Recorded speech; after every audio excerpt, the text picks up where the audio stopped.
the sea around Scotland belongs to its people. Everyone has the right to travel on it, fish it, and share the benefit of its resources. And this sea is an extraordinary place, boasting over 16,000 kilometres of coastline and home to some 8,500 species of animals and plants. This diversity creates what once was, and could be again, one of the most beautiful and commercially productive seas on the planet.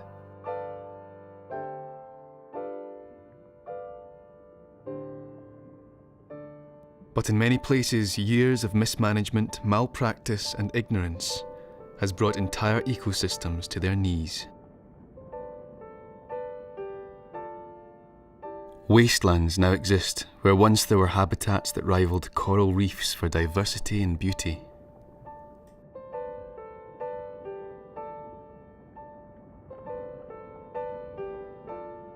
The island of Arran lies on the Firth of Clyde on the Scottish west coast. Like many other communities around the Clyde, it has not escaped the impact of an industrial age. Seabeds have been destroyed along with much of the marine life that was, until recently, abundant in these waters. In response to this, in 1996, local man Don McNeish and other islanders formed the Community of Arran Seabed Trust, otherwise known as COAST. COAST's aim was simple: to reverse the downward trend in marine life around their island by creating a no-take zone to fishing in one of its bays, allowing this area to return to its natural state. In July 2006, frustrated by lack of progress, members of COAST decided to interview people involved directly and indirectly, both past and present, in the fishing industry and the management of the Clyde. In doing this, COAST hoped to answer to themselves why, with overwhelming local support, scientific approval, and 10 years of campaigning, they were still no nearer to gaining the statutory protection they needed to save their bay, no nearer to creating Scotland's first no-take zone. This is a film of their journey. The marine environment of today would be unrecognisable to people of the 19th century. They would not believe that we have been able to do to it what we have. It is being destroyed by the minute, by the day, by the year, while we sit on our hands and think about what we might do about it at some point, sometime in the future. The most important point that I've got to try and get across here is the fishermen are guilty as charged, but there's an awful lot more to it, you know. That's what I said. We'll fish ourselves into the corner. We'll no fish ourselves back out. We'll talk ourselves back out. And that's the only way forward, I think. It shows that there is responsible people among us and we're not all bad and just want to pillage the sea for what it's worth. Ordinary people think that this sort of thing has already happened. If you ask them how much of the sea is protected, they make up some number, often about quarter, third. And when you tell them there isn't any, they don't believe you.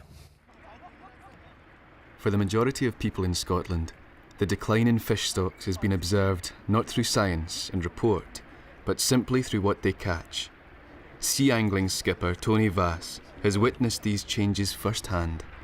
It's a rarity. I mean, it's an absolute rarity. And we haven't caught a haddock this year.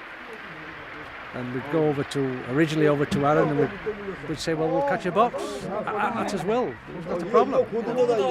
Not today. Very unfortunate. When I first started, there was mackerel. The first mackerel. There was something like 40 sea angling boats. It was a multi-million-pound business. And now I'm the last full-time angling boat left in the Clyde. Here we are. We've caught 10 fish. We've been here for an hour. Have we caught 10 fish? Maybe not even caught 10 fish. That's 12 people fishing. That says it all. Coast's chosen site is called Lamlash Bay and was home to one of Scotland's oldest fishing competitions. As recently as 1976, the Lamlash Fishing Festival took place, attracting hundreds of anglers, yielding a catch of 16,000 pounds of fish. By 1994, a catch of just 200 pounds was recorded. The fish were gone and the competition was cancelled. At the Arran Agricultural Show, Coast set out their stall. A saltwater tank with samples taken from the bay is a big hit with local children. Support for the Coast project is significant.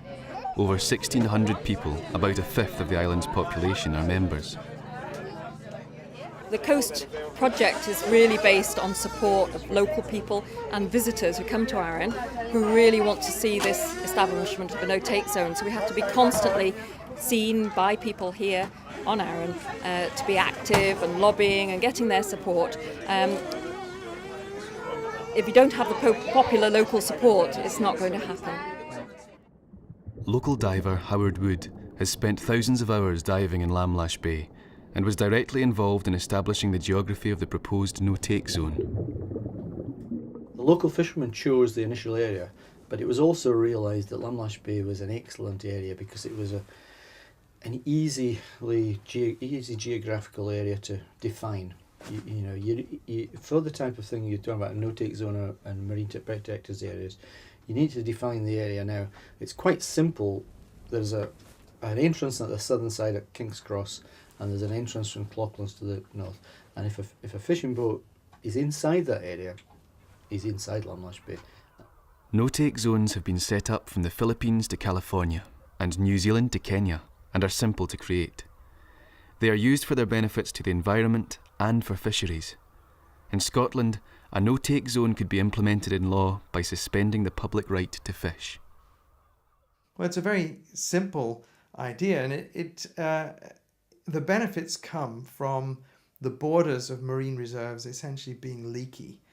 And what happens is that when you build up the spawning stock of fish inside a marine reserve, then their offspring, which they release into the open water on the whole, most of the things that we exploit have a larval stage or an egg stage which drifts in the open water before settling into a place where they can grow up into adults.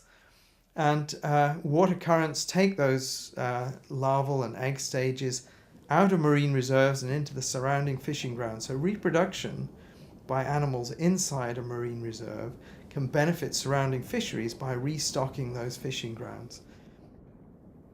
Some people argue that marine reserves will be completely ineffective for animals that move around a lot in space. So the migratory species, that many of which are the mainstay of the fishing industry, simply would have no benefit from marine reserves whatever.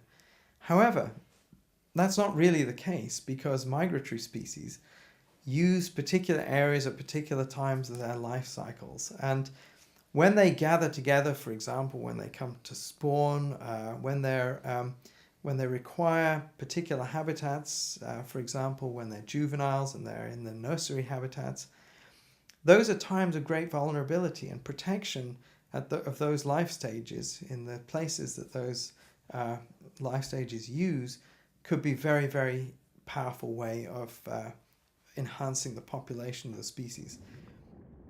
No-take zones also act as important study and control areas for marine biologists. Well, you can express it in science by talking about controls, but it's the same thing in common sense terms. In science, you say, if you want to know what this manipulation does, you must have some piece that you don't manipulate, and then you compare them. Well, in common sense, ordinary terms, you want to know whether your living room needs redecorating, which you have observed every day for the last 10 years, but so the amount of data you've got is gigantic, but you still don't know until you go to the wall and move a picture that's been there for 10 plus years and look behind it and you think, ooh, now you notice things have enormously faded or darkened or blotched or something, but you didn't know without the comparison. In the sea, we basically allow everybody to do everything until there's a problem. Yeah, but there's a major flaw there. How would you know what was a problem if you didn't have something to compare it to? And it is these principal arguments that are at the heart of Coast's campaign. Coast want Lamlash Bay to be protected so it can recover from fishing, and hope that the side effect of that renewal will be the improvement of fishing in areas surrounding the no-take zone. But there are a lot of people to convince, and the community of Arran have had to mobilise a two-armed effort. Firstly, as one might expect, many of Coast's members are divers. And in 2002, with guidance from the Marine Conservation Society, they began surveying the bay. The cumulative result of thousands of dives made by Coast is a comprehensive chart of the natural underwater landscape of the proposed no-take zone. Secondly, complementary to the survey work, runs a programme of lobbying. Tom Boyle, Coast's secretary, coordinates the effort. Politicians, scientists, governmental and non-governmental organisations are all approached. The work can be frustrating and laborious, and is framed within the knowledge that the seas around Arran are in real trouble. My family have been living on the shores of Lamlash for almost 7 generations now.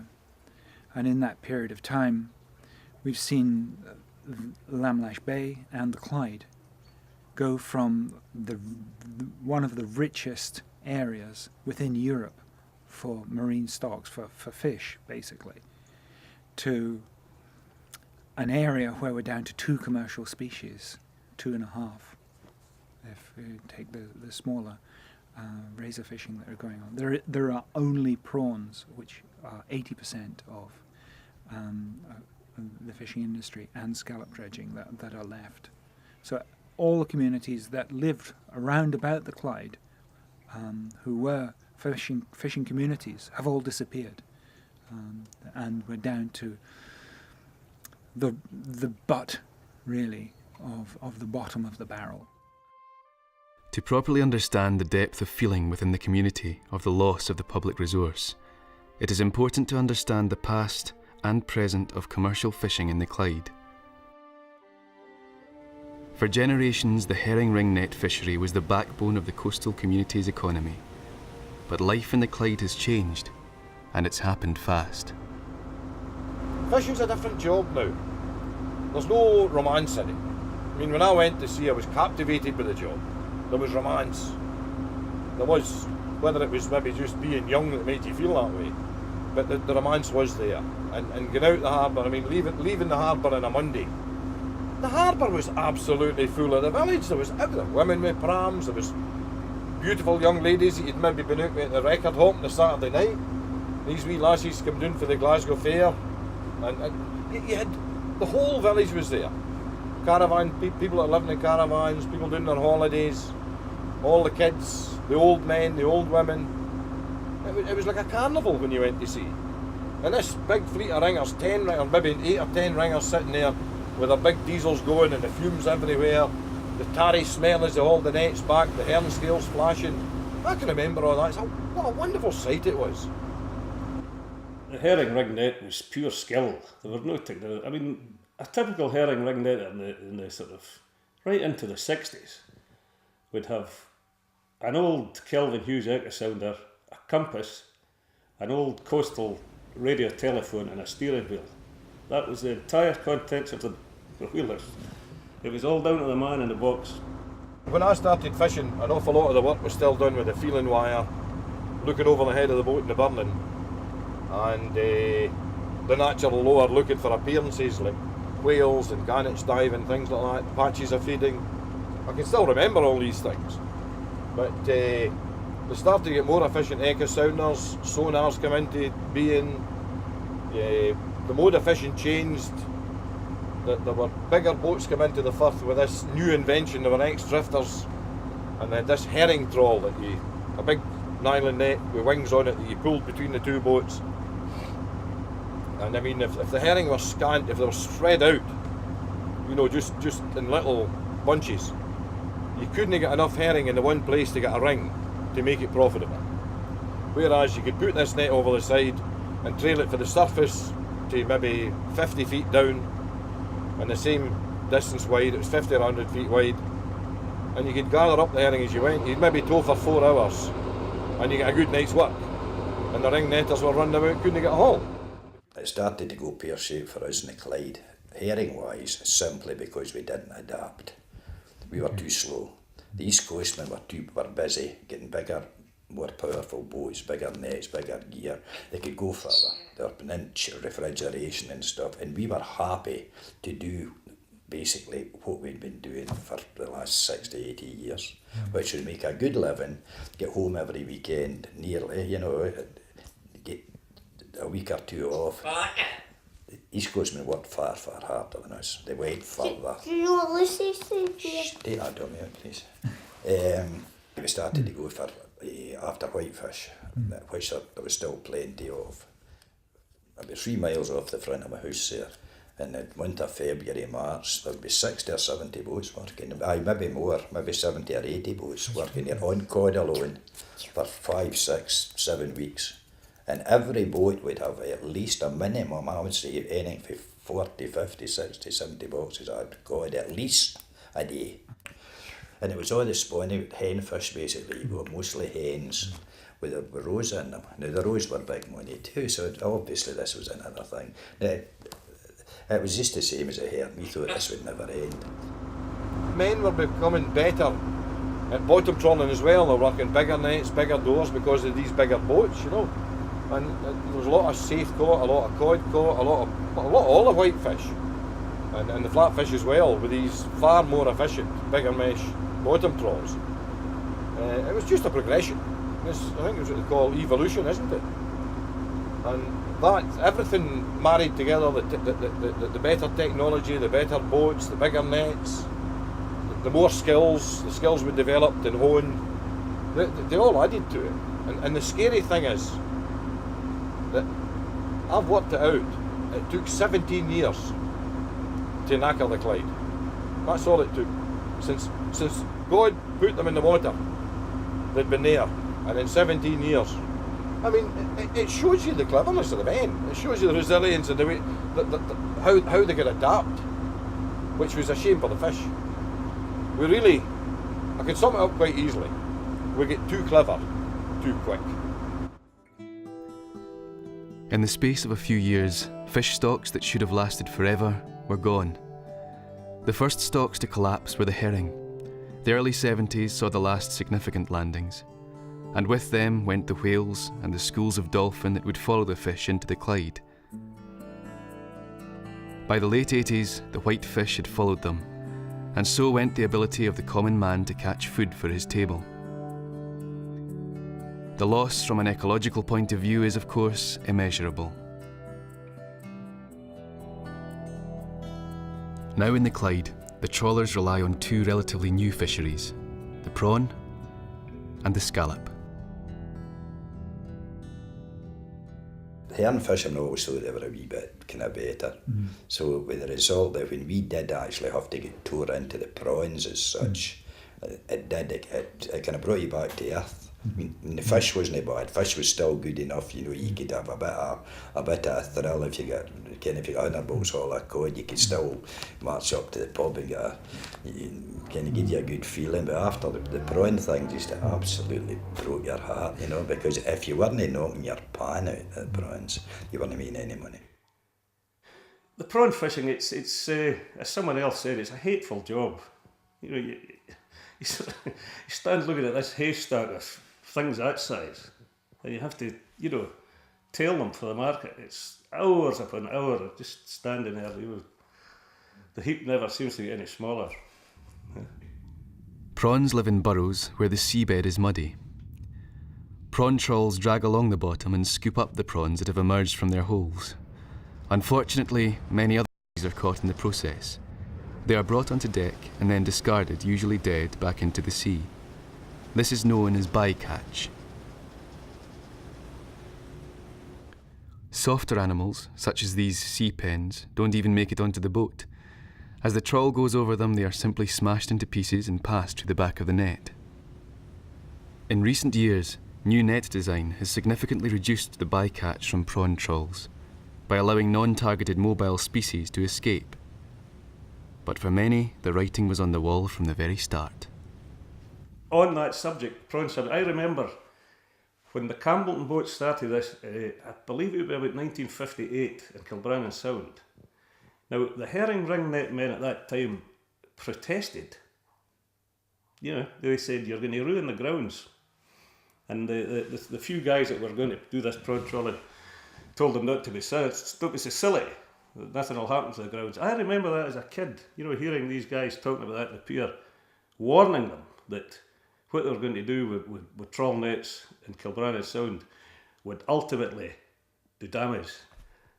And I've got to admit, I think they're right. There are other ways to catch prawns. Creelers use strings of prawn pots or creels. This form of fishing has traditionally been confined to the lochs and bays of the Clyde due to the potential entanglement on mobile trawls in more open seas. Yet creelers find themselves under increasing pressure as the prawn trawlers target more and more marginal ground. I mean, I'm not saying any method of fishing's better or worse off, you know, I mean, not everyone's got to get a fishing, but they're going to have to do what's best for the fishing industry, otherwise there's going to be no prawns for anyone, you know. I mean, if you have a 60, 70 foot boat, what are you doing in a sea loch? Scallops are the only other commercially viable species for trawlers in the Clyde. Scallops live in a variety of habitats, from sandy ground to rocky reef. And to catch the scallops, the trawlers use the scallop dredge. Scallop dredges are the most controversial and destructive way of harvesting scallops. Dredgers support a row of pronged teeth mounted on powerful springs that, when pulled across the seabed, plough up the scallops and anything else in their path. You will scallop away until such times as, and that is, and if it's a lucrative bit of ground, you will just keep going at it, and that's sore, and that is hammering the ground, because the stones are just being rumbled and tumbled, and that. We switch off for what else is in there. We know, and there's other species in there that are suffering because of that, but at the end of the day, it's what you can put into that van at night, and regardless as to what the impact is. That's just a great big dark hole in there. You put your dredges down, they come up with scallops in it, you kick the crabs and everything away, and all that you're interested in is scallops. And there's millions of species in there that, well, no millions, but hundreds of different species that are being affected because of us tumbling in row. But at the end of the day, it's what we can put onto the deck of this boat and put up the road. There are people that witness this destruction every day of their working lives. The commercial shell divers of the Clyde spend more time observing the state of the seabed than anyone else. Tarbert diver Hector Stewart has spent the last 10 years making his living from hand-picked shellfish. Some of the places where the dredges were in the last couple of years has been shocking. Shocking.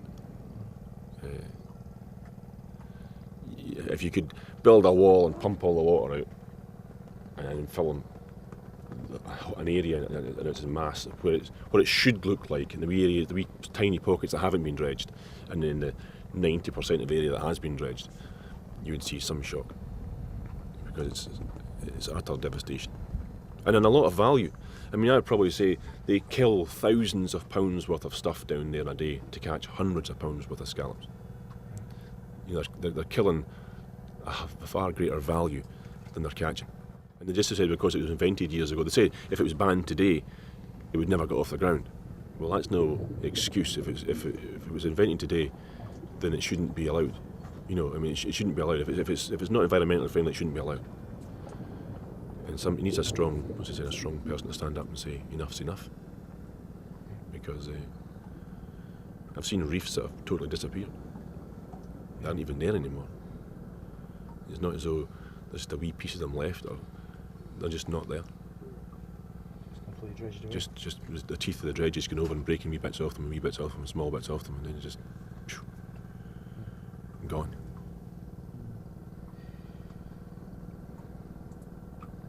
The damage that was done to the seabed with the dredges, close in. I mean, we're talking about a few fathoms of water round the Arran shore, the Kintyre shore. It's bound to have an effect in the breeding cycle. It's got to have destroyed. I mean, I've seen what comes up in these dredges. I'm sure you have yourself. Yeah. It's, I know, I mean, any fisherman listening to me talking just now, they say, what's he saying? You know, he had a good life at the fishing. I don't mind admitting I had.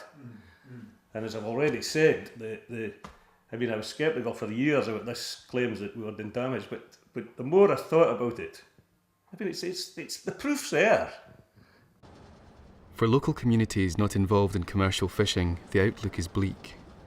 Their historic stocks of herring and whitefish gone, they live in the knowledge that the seabed is being ploughed by destructive dredges on a regular basis. In order to gauge the extent of the damage, Coast asked Millport Marine Biological Station to do a side-scan sonar survey of Lamlash Bay. Side-scan sonar uses sound to paint a three-dimensional picture of the seabed. Don from Coast joined them on board. As a diver swimming on the seabed, your field of vision is quite limited. It can be limited by what the visibility is like, and you're not that far off the ground, so you can't actually see that far in front of you. Sitting on the Aurora and looking at the traces from the side scan sonar, it was just like confirmation that all is not well. It's like opening a letter from the doctor and getting the worst possible news that you can. It's there, and you can see the whole bed, and you can see the marks going this way and that way and up and down, and you just think, something has to happen. Something has to happen. This cannot go on. It's under the water, it's out of sight, but it's not, it's killing the Clyde. In the end, some scientists have said that if you extrapolate the trends in the way that fish stocks are going, we've been removing the big fish first. And as we've run out of the big fish, some of the tunas and the cods and the halibut, some of the massive halibut that used to be landed off the Scottish coast, we've moved down scale. So we're starting to target the coley and the saithe and the pollock. And we're moving down from there as well. We're now eating things that people would have considered to be bait 50 years ago. And this is called fishing down the food web. And on the present state of decline, in 20 years we'll need to catch jellyfish because there won't be very much left in the sea. Of course, the fishermen are only doing their job. To truly understand the reason why there are so few fish left in Lamlash Bay, we have to examine the way the fisheries in Scotland have been managed. The Bible for fisheries quantitative management is Beaverton Holt, which was written after World War II. And in it, there are so many equations I couldn't get past page 10, but I read the text, and there's a piece there which explains quite short term that there are two ways of controlling fisheries. One is effort control and the other is area control. And they plumped for effort control because in their opinion it would be easier. I have nothing against effort control, but why did we have to choose? Why can't we have both? There would be advantages to one and the other, so why not do both? And there's never been a proper counter-argument. It's always been, oh, we're managing fine the way we're doing it. Well, yes, but every year goes past another fishery collapses somewhere, and then we don't count them anymore. So when we are talking about the fishing industry, it's not the one that did exist, it's what's left. And some new ones, like sand eels, which... So I think the boot's on the other foot. It's up to the people who do fish everywhere to prove to us that that's a good idea, and they can't do it. Inshore fishing in Scotland is managed by the Scottish Executive Environmental and Rural Affairs Department, CERAD for short. CERAD manage almost all commercial fishing using effort control. This means they put limits on the amount of time fishermen can spend at sea and the fishing equipment they're allowed to use. Restrictions are also put on the amount of fish they're allowed to land. This is known as quota. Different species of fish have different quotas. However, effort control has consistently failed to make the fishery sustainable, and this is due to a fundamental flaw. Scotland has what is known as a mixed fishery. Commercial species such as cod, haddock, flatfish and prawns live together and are fished together. This means fishermen have to keep fishing indiscriminately, even if their quota is full for one or more of the types of fish they might potentially catch. No quota system's ever going to work in a mixed fishery. I mean, I've got a brother who works out of Newlyn, down in Cornwall. And he went to sea in a big beamer, 120 foot beamer, two great big massive beam trawls. It's around about 1,000 horsepower. He fished 25,000 pounds worth of fish in his trip, and he landed 9. He threw great big monkfish, enormous monkfish, Dover sole, everything, all over the side. And the knock-on effect is, if you can't land what you're catching, you've got to keep fishing to land the stuff that you can land legally. So it's a two-edged sword. You're doing more damage because you're restricted. Surely that can't be right. And if the law is impractical and fishermen think they can get away with it, some will choose not to use it and land their fish illegally. It's just fish. I mean, fishermen being fishermen, it's very, very hard to go to the sea and try to not fish, isn't it? Impossible. I mean, you go to the sea to fill boxes, that's basically what you want to do. And you can be a gentleman, a Christian, and an honest man, and whatever else, but you've really got to be a bit of a crook nowadays to survive. The systems... Falsifying paperwork is a great thing, but if they catch you doing it, I think they'll lock you up really carefully. I mean, if the boats down there had to stick to their prawn quota, there would not be one boat left. Fisheries management will have to continue forever. They have to do what they can. The problems they have are so severe that their continuous record of downhill is not surprising.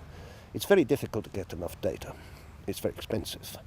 It's usually not up to date enough. Then the analysis is very difficult because there's so much stuff going on that even when you measure it, you're not sure what the measurement means.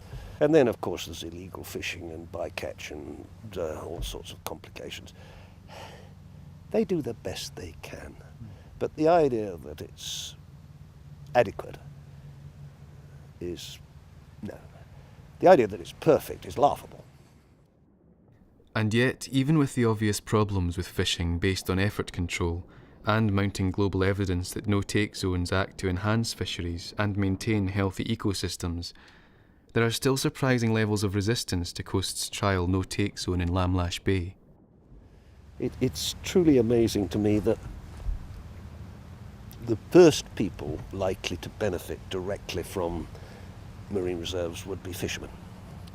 And I talk a lot to real fishermen, and most of them actually see that. But their appointed or elected representatives are always hardline. I mean, we're told that if one corner of one bay on one island is rendered no-take, the entire industry will collapse, the sky will fall, and oh, come on. This is just pathetic. On Arran, the latest rebuffal from the Scottish Executive is met by Coast with a mixture of frustration and disbelief. Looking out there at what was once 100, 150 years ago, one of the best fishing areas in the whole of Europe, not just Scotland. We're now looking at an area that we've got prawns, we've got nephlops in, right? And CRAD turn round in a ministerial letter to us and say there is no fisheries reasons for a trial no-take in marine protected area. Who are they trying to kid? They're not kidding the fishermen. The fishermen know they've got prawns left, right? They're certainly not kidding us, right? It really does make you incredibly angry. Never mind supporting a no-take zone, just convincing the Environment Minister or CRAD civil servants to meet with Coast and contribute to their debate has been a struggle. Over many years, despite promises from two ministers, MSPs, yourself as a cabinet minister. Civil servants have failed to meet with Coast. They promised to come down to Arran and meet with us.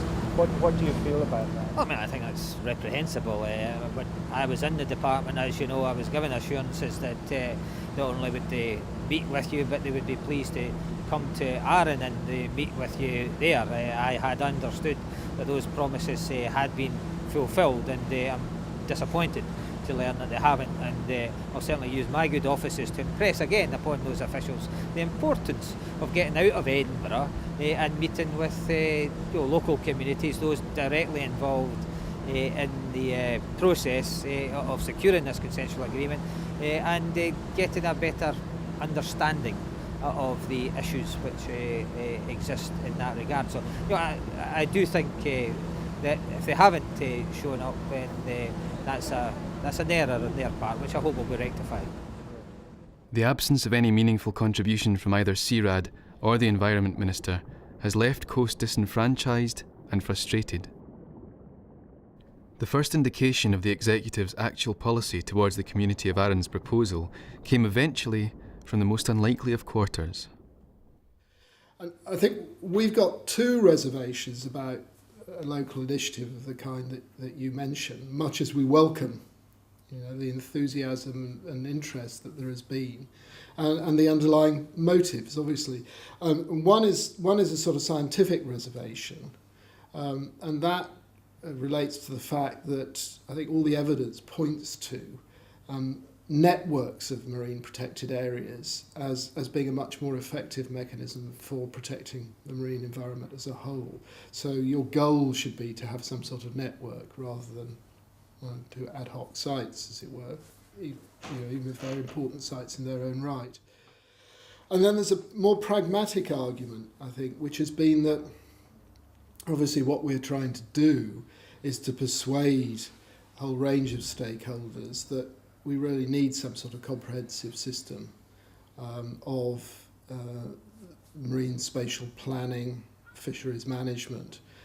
And our feeling has been that we're more likely to get to that destination if people are not immediately confronted with the prospect of individual marine protected areas. You need to go through a process whereby you talk people through, you get acceptance that this is a necessary part of that wider management effort, that it is something that is likely to bring benefits for all parties, fishermen as well as conservationists, environmentalists.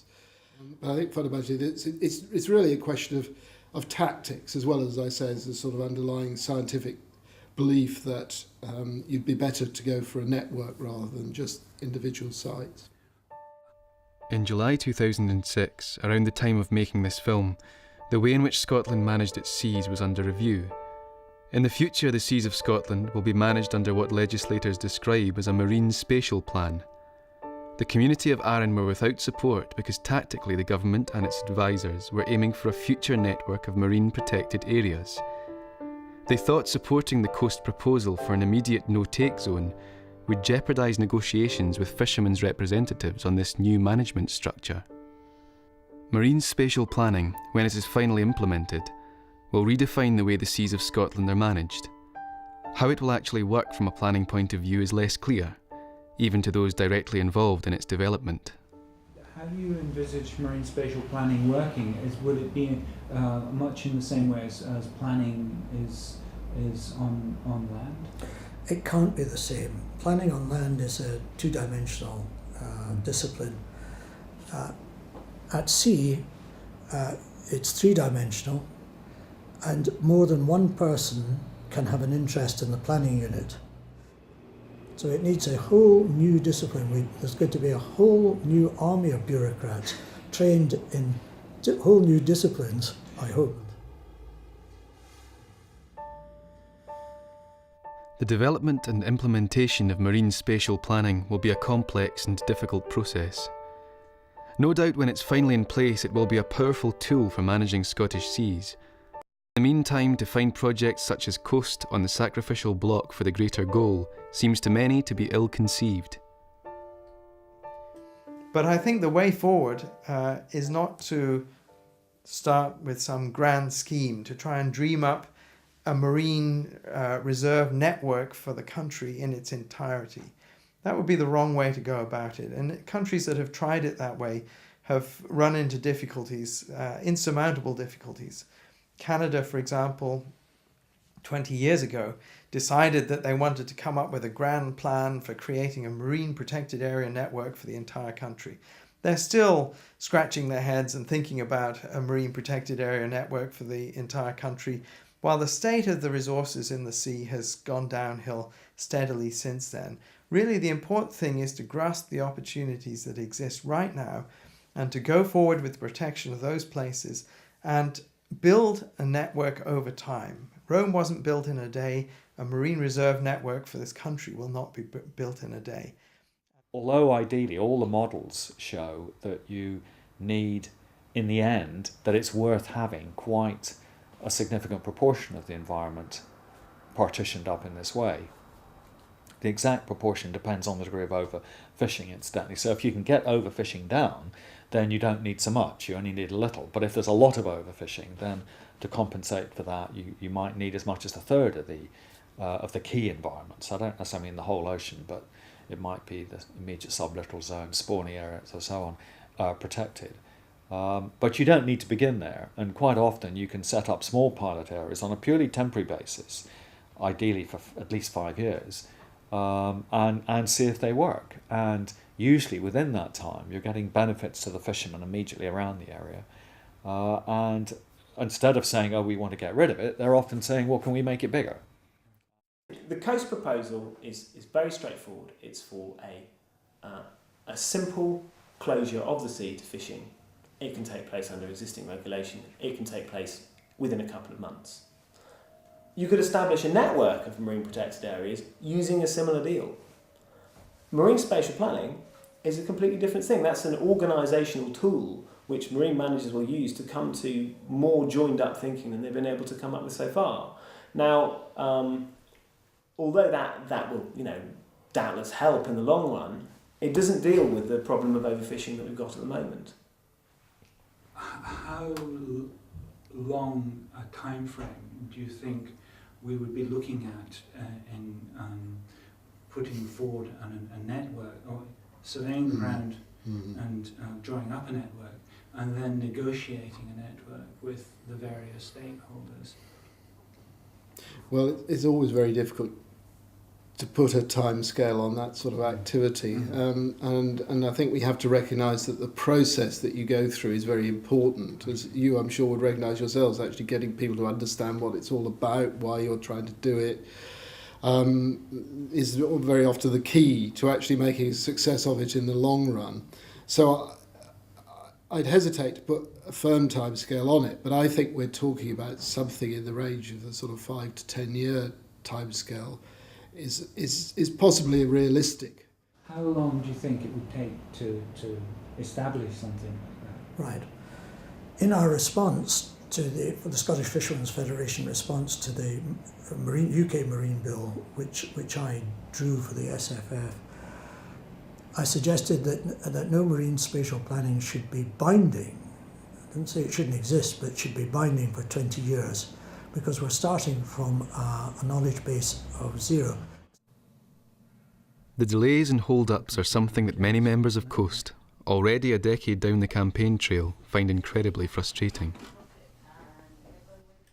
I've got reports here that were written in the last 3 or 4 years. Right? We've got the Royal Society of Edinburgh inquiry into the future of the Scottish fishing industry. One of the recommendations was marine protected areas. So that's one report, right? They're not taking any notice of. I've got a summary by the Royal Commission of the Environmental Pollution, which came out last year, Turning the Tide, right? Asked for up to 30% no-take zone or 30% marine protected areas around Britain. Still not taking, nobody taking any notice of it at all. I've got the Prime Minister's Strategy Unit, right? One of their main recommendations in Downing Street Strategy Unit was the UK government and devolved administrations should develop an experimental programme of marine protected areas, focusing initially on areas which would provide benefits to multiple users, i.e. commercial fishing, tourism, environment, recreational fishermen. Recommendation from Prime Minister's strategy. Another report that CRAD, SNH are not taking any notice of at all. Now, the first and guiding principle of any conservation organisation is what will happen if we fail to act. All policy and all decision must be made on what would happen if we fail to act. Now, we've had 20 years of failing to act, and the thing has gone, the fish stocks have gone down the tube in the Clyde. Now what we're being presented with is some form of marine spatial planning dream in 10 years' time. Failing to act today is the problem, not in 10 years' time. There will be nothing to act on in 10 years' time, possibly. If they're a conservation organisation, start conserving things, and that means stop people impacting on them. That's all they have to do. I mean, if they don't, they leave it and drag it on and drag it on and drag it on, then nothing, it's going to be too late. Because there's going to be a point where it's too late. And then everyone's going to be saying, oh, well, what happened? You know, and then all the voices that were shouting back then saying this needs to be dealt with now rather than later are going to be right. And it'll be sad if it gets to that point, because I would like to own my own fishing boat, this boat, you know, and keep fishing. But you know, you're going to have to, if nothing gets done, there's no point just getting yourself, you know, buying a boat if it's on the way out. Underwater, the Clyde was once an extraordinary place. However, years of malpractice, ignorance and exploitation have resulted in the demise of an ecosystem.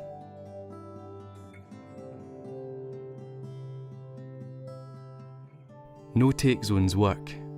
They are easy to set up, and with the right will, easy to enforce. Inside no-take zones, habitats are allowed to revert to a natural state.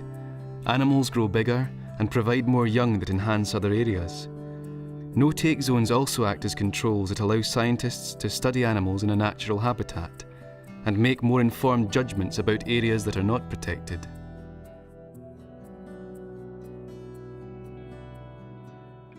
The community of Arran has been denied Scotland's first statutory no-take zone because of a wider debate on the way Scottish seas should be managed. Conservation organisations and the government believe that by not supporting community projects for no-take zones like Lamlash Bay, they will gain a larger prize of an organised network of protected areas in the future. And they may be right. But debates about marine management could last years, and by failing to act now, they are taking enormous risks with the habitat. Coast started this process to try and better understand one thing: why the Lamlash Bay project was, for over a decade, continually rejected as worthy of a trial. And to a large extent, they have achieved their goal. But quite unexpectedly, they have learned hugely more than that. By meeting with the full spectrum of people involved in the Clyde past and present, they have experienced a frankness and honesty that the government and its advisors would do well to note. I reckon, I mean, if it had got 4 or 5 years, or it was given a good chance for 4 or 5 years, you'd see a dramatic increase in the size of cod and the scallop ground and the crabs recovering. Because the stuff is there, the juvenile stuff is there. He just doesn't get a chance to grow. I mean, there are areas, I mean, I could think areas that could shut where there's no a desperate lot of fishing and it wouldn't cause any hardship. I mean, if it's going to cause hardship, that's no use. Although, on the other side of the coin, medicine doesn't taste good, does it? Everybody's got to come together in this and try and work together, and there'll always be differences, but that's what makes it. And to me, I'm not scared to say that what we're doing is wrong. I'd love to be part of it in 15 years' time when I'm 65 and say, listen, I was at the start of this and my views were taken, and my views are what they were 10 years ago. I've always had the thing that we can't keep going on fishing like this because there's just not enough there.